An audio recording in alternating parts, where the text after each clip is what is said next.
Hi, and welcome to our webcast. This webcast is going to give you tips for teaching digital citizenship to your students.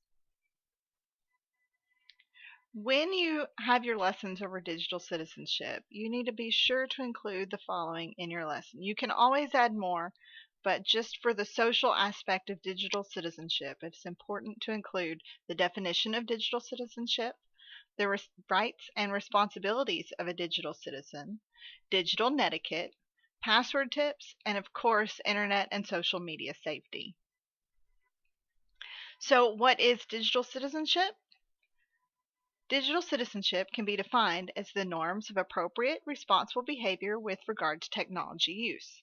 Anything you do online is affected by how you behave, and you need to make sure that when you're doing anything online that you are doing it appropriately and behaving as a thoughtful citizen.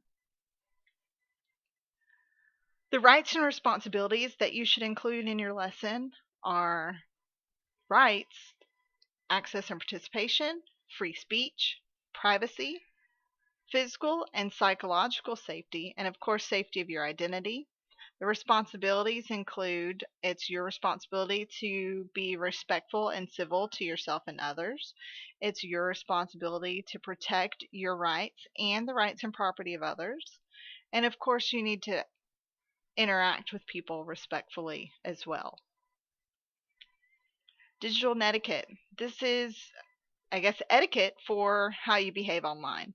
Anytime you're doing anything through social media, even text messaging, you need to remind your students that they should be courteous, they need to use the golden rule, they need to think before they post, and refrain from flaming, which flaming is just outright hostile and argumentative attitude towards people.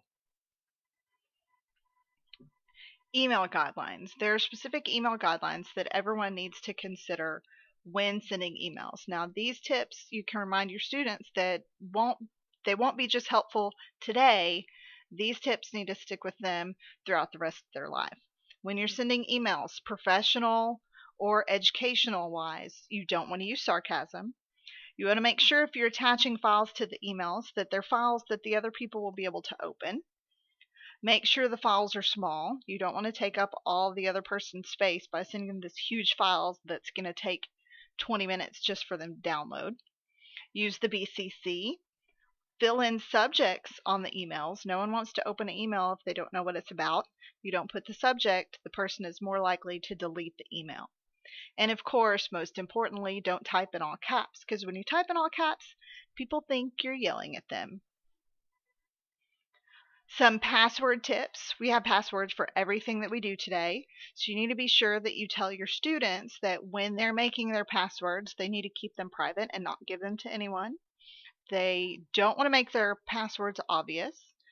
You should have more than one password. Don't use the same password for every single thing that you do.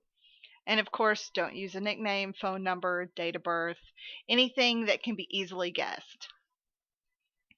Last but not least, we have internet and social media safety and guidelines. Now, some of these guidelines go right along with the email guidelines and the digital netiquette. So if they sound repetitive, they are, but they're just that much more important.